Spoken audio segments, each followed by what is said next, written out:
So, what makes us want to paint something? That's a very good question to ask when you're first starting out a painting. Why am I painting this? For me, I want to portray a feeling that I got when I took a reference photo, for instance, or when I've picked somewhere to paint in plein air. I want a feeling. I want that painting to speak to me later and speak to other viewers and bring them into a little taste of what I was feeling at the time that I chose the subject.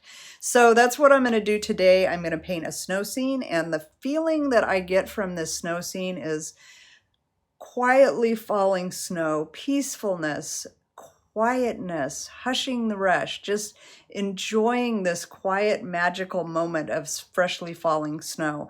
So I hope that you'll join me in this video. Get your paints and paper, and yeah, brushes would help. So let's go. Let's start this painting, and let's get started. Okay, so I have started out by drawing a bare tree and a little bit of a suggestion of a tree line behind. And if you don't have a tree to inspire you, just go Google search it. Go click on images and type in bare tree trunks, and you'll be amazed at how much comes up in that. So that's all you have to do, and then get it onto your watercolor paper. So this one, I'm just, I'm thinking to use some cool, calming colors because it is a winter snow scene. And I've got a few picked out here, just a few of them. I've got a phthalo green. I know that seems really bright, but mixed with a couple of these other colors, it's going to calm it down a bit. And it is a cool, beautiful color, and it'll make some wonderful darks with some of the other colors I've picked. So this is a Cobalt Teal Blue. I've got Verditer Blue. There's some lavender, Amethyst Genuine from the Daniel Smith Primatech line. This is already mixed up with a few different colors. I started with Jadite green, added a little amethyst, some, what is that? Hematite, burnt scarlet, burnt orange is over here. So those are the colors I'm going to start with. And oops, I just mixed those two together. No big deal, because they're going to go down together. But I like to not always mix my paints together on the palette, because there's something different that happens when they just mix on their own on the paper. So I actually am going to turn this upside down and start out with just some water, some clear water. So when I add my sky, it'll soften into that tree area, and I'll have a little bit of time to work with that. So I do want a very soft, quiet, peaceful feeling to happen here. So in my mind, I think no hard edges, or not many hard edges, especially in this background area. So I can see by the light of my lamp that I am filling in where I'm filling in. So I can see where my paper is still dry. And I'm just going to add more water as I see that drying out. So as I move along here, I want to work quickly so my paper doesn't dry out, particularly when I start adding paint. Some of these branches are going to be darker, so I'm just going right over the top of them. I don't need to worry about every branch being light, but there are a few of them that I want some white edges, so I want to keep that nice and crisp. Flip it back the other way.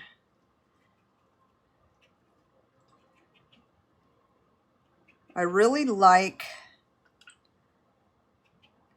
I love this Verditer blue, and it's got a little bit of the Cobalt Teal mixed into it. Let's just put a couple of spots of that in each of those little areas. I think that's a good start. That way you're moving around the whole painting too, and you're making sure to have that color. I don't think I got water in that little spot. That color is going to be in each of the little sections. It's not going to look odd. Okay, so I'm going to go with the lavender and just drop in some of that into each of those areas. I'm going to add some amethyst. I might dilute that a little bit. I like moving my board around, so this little gator board I cut down from a bigger size, and I am able to flip it around quite easily. And I want to add a little bit of the phthalo, gray or day, and I just put a little bit. I'm not sure if I'm going to like that or not, but I thought I'd try it. More amethyst with that green is going to make a darker. Set that aside real quick. I'm getting a little too much water there, so I'm going to soak it up with the thirsty brush. I don't want to forget about this area, so I want to come in with a mixture of that phthalo green and amethyst. Get that a little bit darker. And over here, same thing, just trying to jump around so I don't get one area drying and forget about the other areas. I want a little bit more green up here, but that's a little too bright, so I'm going to just touch in some of the complement of that color, and that is the amethyst. I like how this is so soft.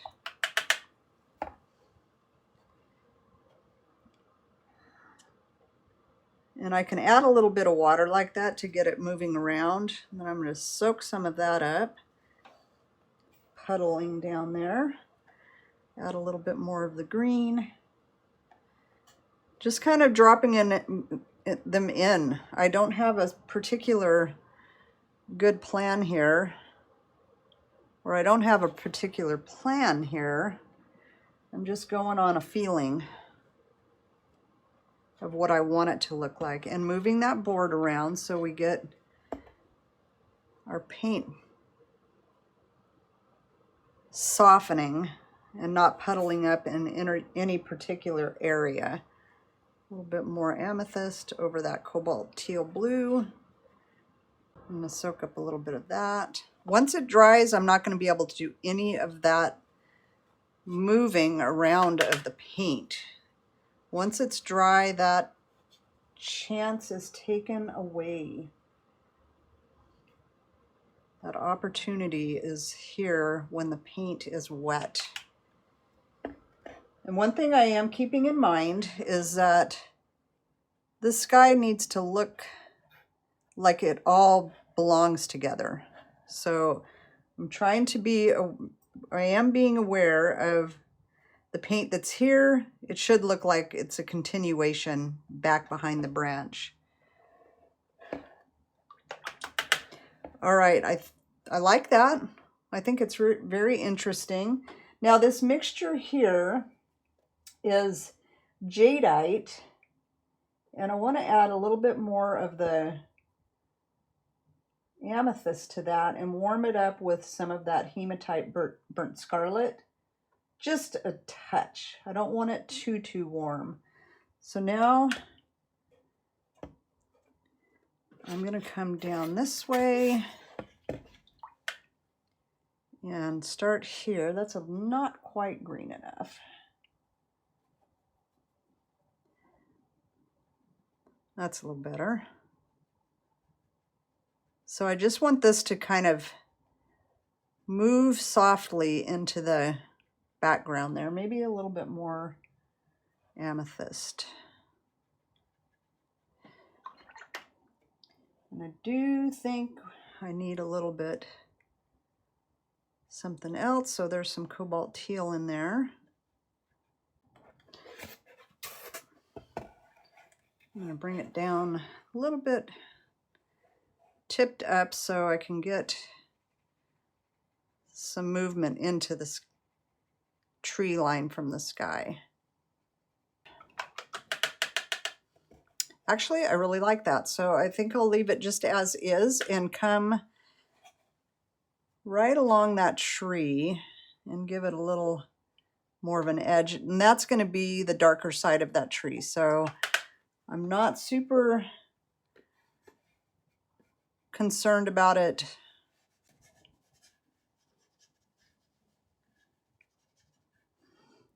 I'm not wanting to get it too dark over here because that branch is going to be darker, so I want it to stand out. Now I'm just adding some shadowy lines. I'm going to come in with my amethyst again and over here, and I'm leaving some lighter areas as if it's snow.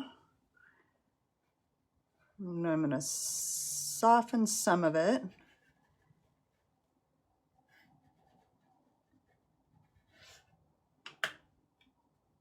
And I've got some Cobalt Violet Light, one of my favorite colors. I want to add a little bit of that, along with some Verditer Blue. Beautiful colors together. And it is really fun to add water and just move your board around and let it flow around.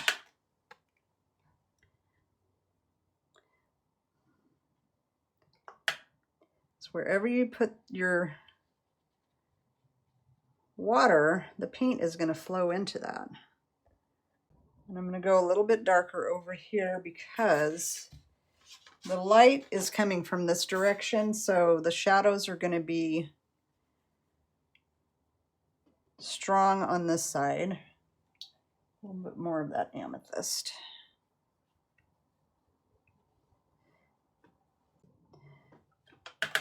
And then real quick, I'm not in danger yet, but this could get too dry. I do want to splatter in some gouache. And I also want to bring in a little bit of my tree trunk, my darker tree trunk.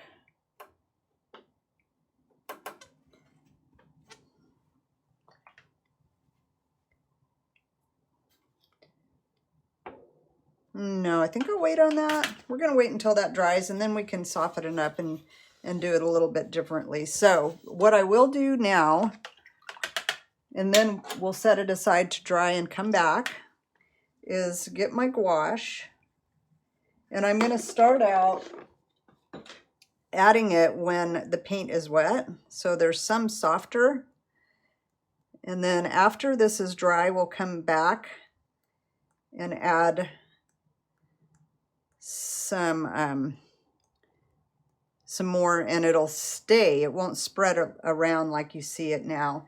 And the more paint I have in this mixture and the less water, the less it will spread. You can see it just stays a little bit more.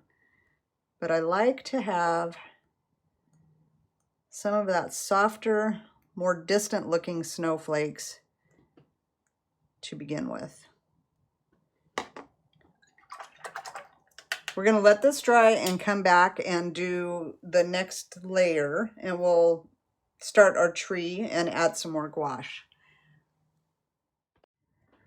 This is now completely dry, and I wanted to bring it up a little bit closer so you could see some of the really cool texture. I just don't know if you can see it as good on camera as it is in person, but it is really soft in here. I love the way the colors are in the background there in the sky. And also you can see just where I added that gouache, and it spread out and is a nice soft falling snow in the background. So when I add the splatters onto drier paper, it's going to stand out even more. What I did notice is I did get a little into the tree area, and since I want this part of the tree, this side of the tree, to be light and bright, I'm going to go ahead and just lift out a little of that. It's not a big deal. The only thing that in lifting that can be a little bit harder is if the paint is staining. So I used some colors that aren't so staining back in that background, so it should lift out. As you can see, it lifted out pretty much almost to the white of the paper. And what I do to lift is use this flat bristle brush. It's a oil and acrylic brush, so the bristles are a bit stiffer, and I can scrub out real gently with a damp brush. Now I make sure I'm using clean water, a clean paper towel, and coming in after I've done my scrubbing, I'll lift out that color onto my paper towel and clean my brush each time. So I'm going to do that just in a couple of places here to get that edge nice and crisp. Most of it is crisp already since I left the paper dry and pretty much negative painted around the tree. So there you go. We've got some, and actually a couple of little areas like this, if you can see that. I did come over a little bit, but that can be a shadow of a branch, you know. It doesn't have to be all bright white, but some areas I just really want that crisp edge. So let's get started with the tree trunk. I'm going to be using my 3/8 of an inch Eldorado Holbein, which I've mentioned before. I don't believe you can get anymore. But this is a synthetic blend, and it's really good. It releases the paint really well for some splattering. I'll use that later in this painting. But also, I really like the flat top of it because I can come along some of those edges really easy. And also, it's really good for dry brush work, and that's what I'll be doing. I'm leaving this trunk dry, and I'm going to mix up some tree trunk colors. Now, tree trunks are not brown. They're typically more grayed down. I mean, you will see some trees that have more of a brown color to them, but for the most part, when I'm mixing up tree trunk colors, I'm going to be using a mixture of burnt sienna. That's a Daniel Smith, I think that's a Holbein one that I have right there. Daniel Smith actually has burnt sienna and burnt sienna light, and the burnt sienna light is closer to what I'm used to using with my Holbein paints. So I'm going to mix up a darker mix of burnt sienna and ultramarine deep, and that's also a Holbein color. You can find ultramarine in other brands, but Holbein has the ultramarine deep, and I like it because it's a little bit darker. So I want this mixture to be more grayed down. It's not blue, it's not brown, it's more of a neutral. So those two together make a nice gray. And you can see, as I'm dragging this brush across the dry paper, how it leaves some areas of sparkle, and that's what I really love to do. And I'm just going to show you while I have it up close to the camera what happens when I drop in some other colors to that wet mixture. I'm just going to touch in a little bit of cobalt blue here and there while the paint is still wet. And it gives it an interesting look, a more interesting look than just one straight color. And there's a little bit of, I believe that was magenta, Quinacridone magenta or Quinacridone violet, one of those, which I probably will be using in my tree. So we'll just let that sit aside. That's a good look at what I'm going for. I want some texture in this bark, so I'm going to mix up some different varieties of that burnt sienna. Actually, now that I'm looking at it, I think I want it just a little bit more on the brown side.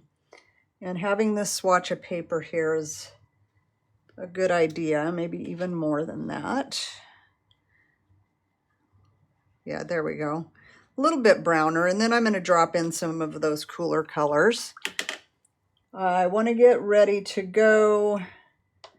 That magenta or violet, I will check and list it in the description below. I don't want to lead you in the wrong direction.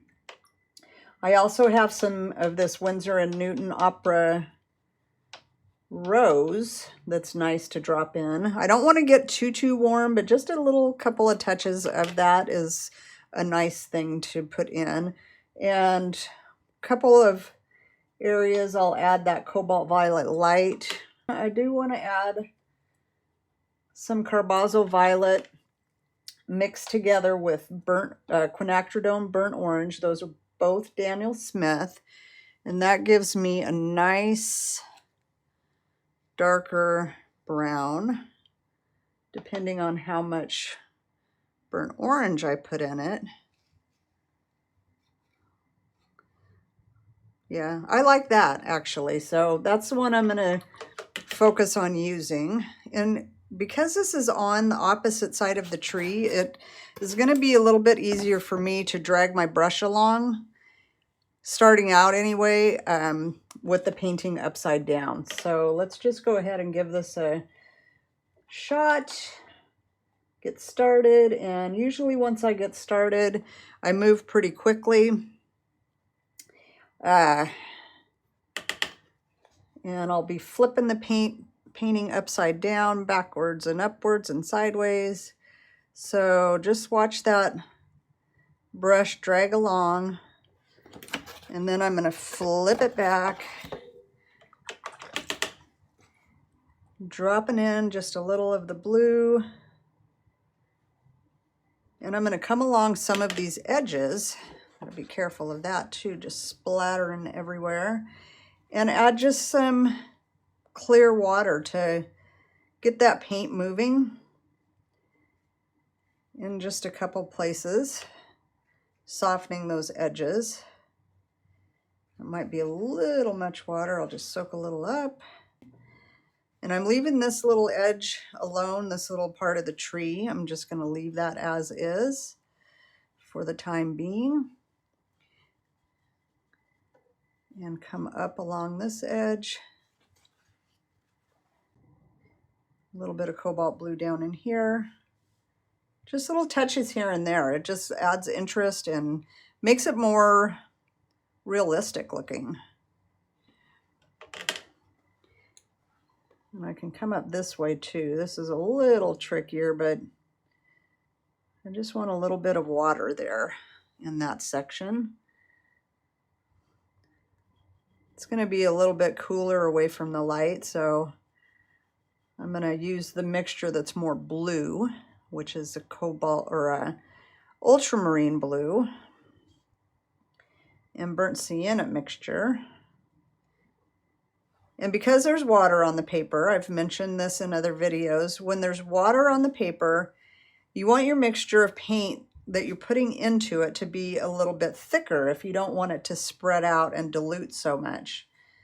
So that is hot tip from Tracy Mode, and I'm just going to come with the tip of my corner of the brush, which is great to be able to utilize all parts, not just thinking there's only one part of the brush you can use.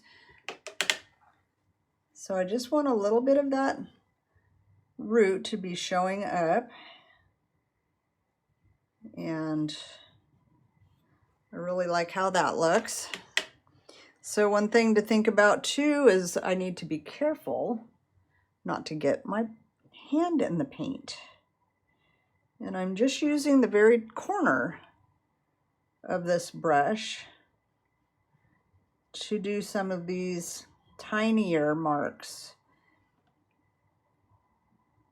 You know, this is a good time to mention that you don't always have to have a ton of brushes. You can use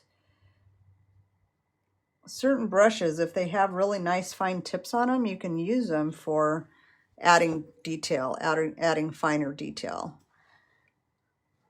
It's really amazing what you can actually do with one brush. So here I'm going to add just a touch of water to start that little section and let it flow. Wherever the paint touches the water, or wherever the water is and the paint touches, that paint is going to go where the water is. So now I have my painting is fairly flat here. If it were tipped more at an angle, like a 45-degree angle, that paint would flow down. And I'm just going to lift out just a touch of that. And come up in here. And I'm just using the very top edge of this brush. That's it. And I haven't dropped in any of my pinks, I just realized. But I don't want a ton of them in there anyway, so let's just drop in a tiny bit right there. Opera Rose.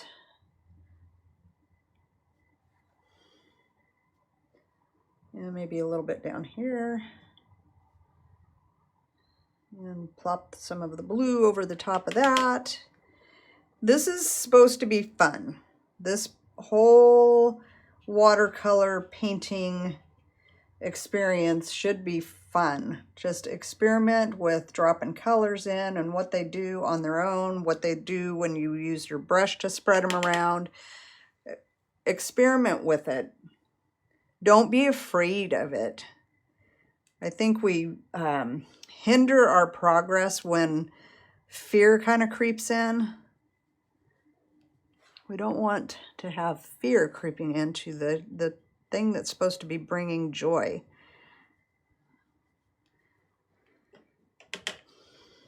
Now I need to really let that dry. And I'm going to soften that just a little bit while I let it dry, because I want to come up over here and I don't want my hand to drag over it, and same with these upper branches. So I'm just going to set this aside, let it dry, and we'll be right back to do some more work on our branches. This has had a little chance to dry, and again I didn't dry it with the hair dryer right off the bat because I want the pigment to settle into the valleys of the paper. That's how we get this beautiful granulation. If you're moving the paint around while it's drying, you're not going to get that granulation, that granulating effect as much. So that is a good reason to be patient and to let it dry on its own. Now, when I feel like it's done its work and it's done all the granulating that it's going to do, then I'll go ahead and dry it just to get that paper to lay flatter. So I have mixed up a little bit of Cobalt Blue and Burnt Sienna. The Cobalt Blue is lighter in value than my Ultramarine Blue Deep, so it's going to give me a little bit of variety in my bark. And I'm just going to come on up.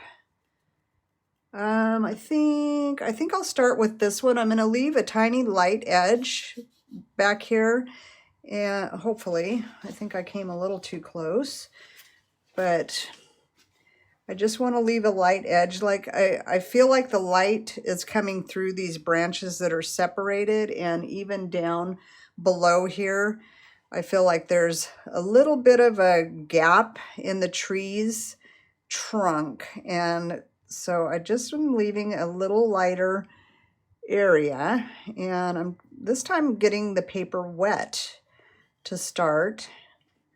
And I'm going to drop in some darker areas along the edge.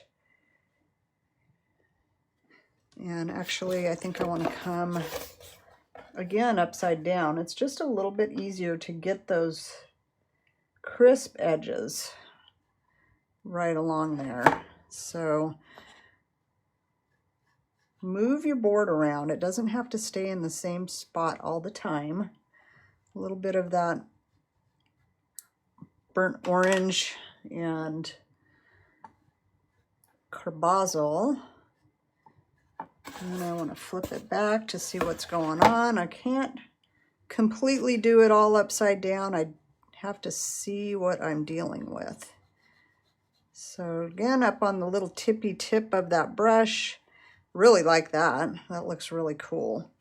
So probably in here, I want my value to be pretty dark so it stands out against the front tree trunk there. And I think I have some little mixture in there. Looks like it might be sodalite that kind of got on my palette, mixed in with that puddle there. Okay, so now I'm going to come up here and get a little bit lighter as I come up, maybe a little bit more burnt sienna in there. And I dropped it into the wet that's on the paper, and then I'm just going to spread that paint around a little bit with my brush. And adding a little bit of water, I'm softening that. And then I'll drop in just a couple of areas of different color, different values to create some interest in that trunk.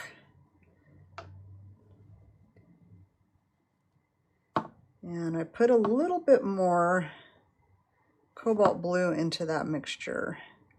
Then I'm going to come right behind that branch and extend up into there, like it's going to disappear up into the sky. And right here, I'll add just a little bit of value. So the front branch stands out a little bit. That's how we create depth, is by values and their and different values. Now I feel like that's a little bit too brown, so I'm going to pop in a little bit of extra. And I also grabbed some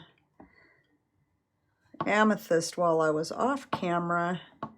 That is in my background sky, so I thought it would be nice to bring it into the trees. How about a little bit of cobalt blue? Just a bit. I think that was too much. Now, I don't want to mess with it too much. Once it dries, I can do some other things, but if I keep on brushing it and moving it around, I don't get all those variations of color and how they just naturally blend together and create this fabulous texture and variety.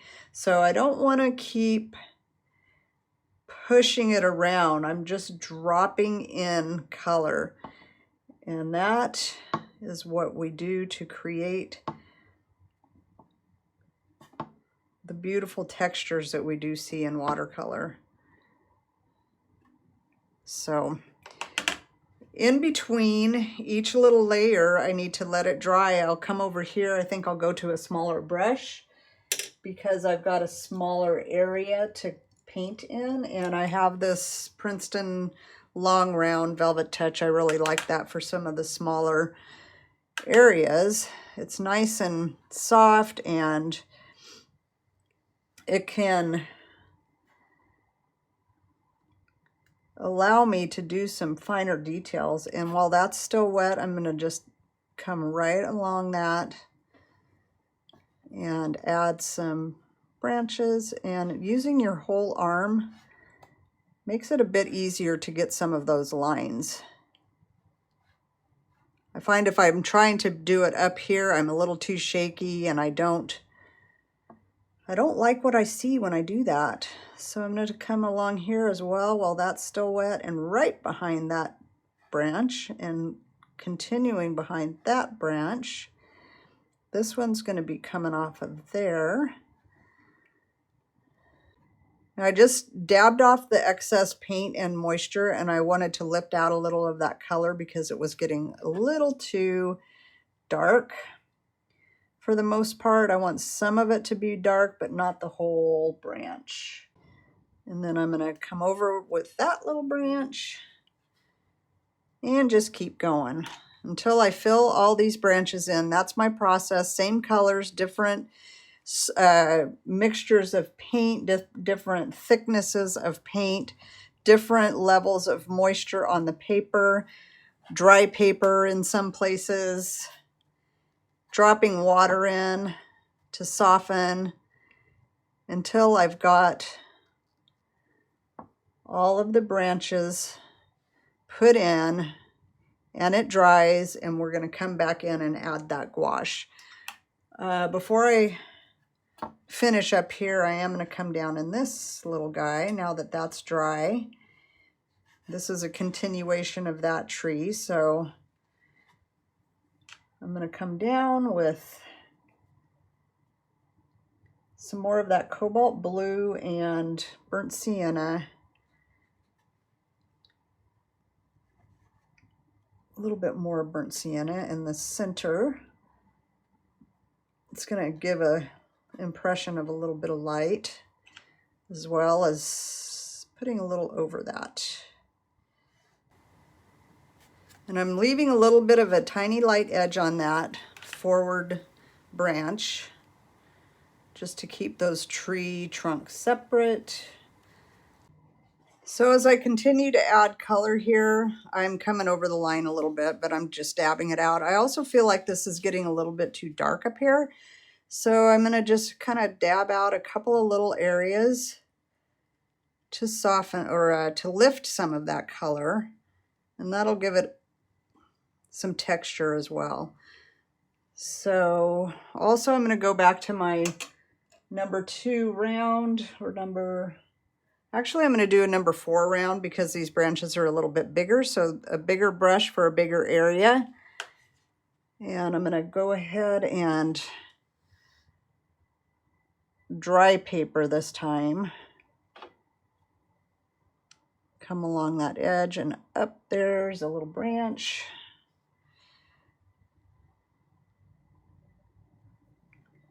And now, while the paint is still wet, it's a pretty thick, bold mixture. I want to lift out a little bit of that, and then also add some blue into it. So when you're looking at your color wheel, it's really important. It's an important thing to kind of get a handle on, because you want to know what colors will neutralize what other colors.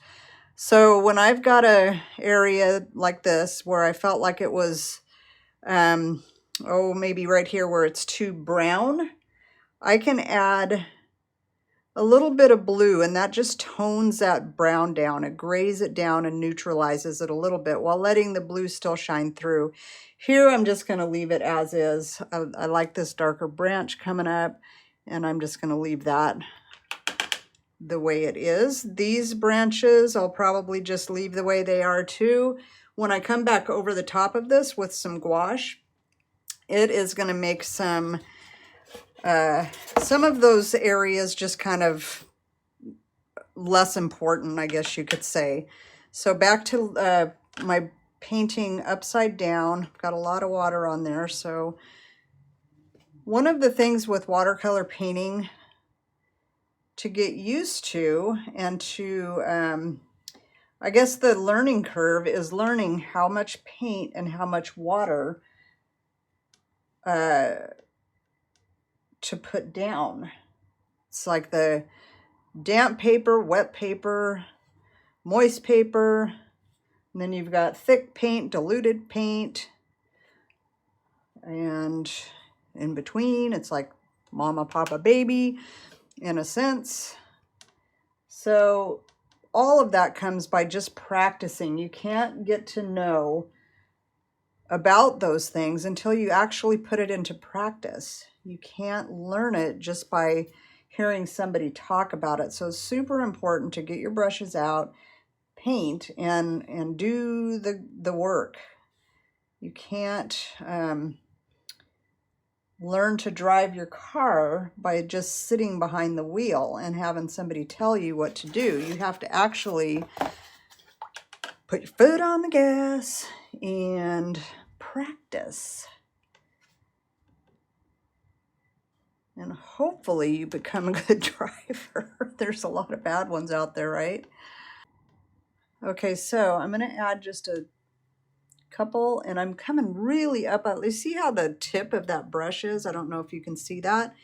Very fine tip. I've got a lot of brush, but I can come up on the tip of that brush and just drag it across my paper and get a tiny fine line. And I want to overlap some of these. I like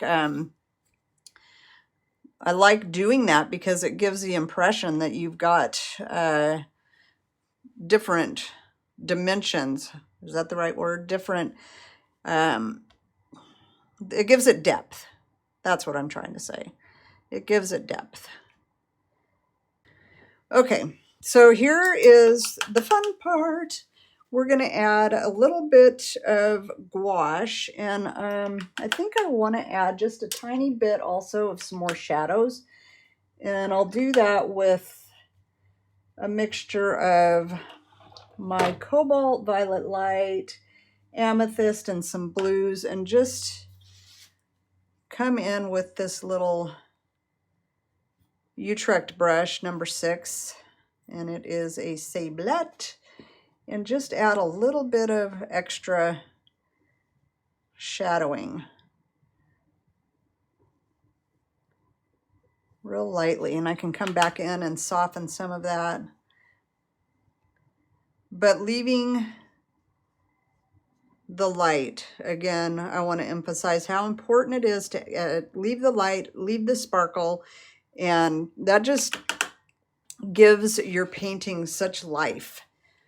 Now, as this is, I think it's dry enough, I'm going to get my gouache, and this re-moistens too, so if I have too much hair, I can use it in another painting. But I do want it fairly thick and more wet enough to splatter. So can you see how that's running? That may even be just a little bit too much water, but we'll see how it splatters. So I'm just gonna tap it on my finger. This gives some fine splatters. Thought I'd add just a couple more.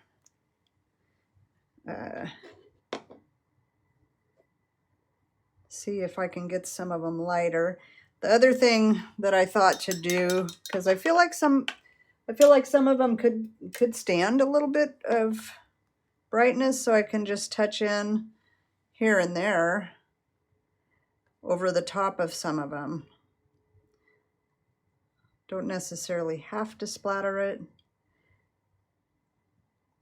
Let's just drop in a couple of darker spots with a little number 2 long round. Not too many, because it really does have that soft look already that I'm going for, and I think that's enough. So thanks for watching, you guys. I hope you learned something new and you go paint a snow scene for yourself. And if you like what you see in my videos, go ahead and subscribe to my channel so you can see more. Also, if you want to see me paint something, just leave it in the description or in the comments below, and I will try to get a video posted for your ideas. So again, thanks for watching. Have a great day.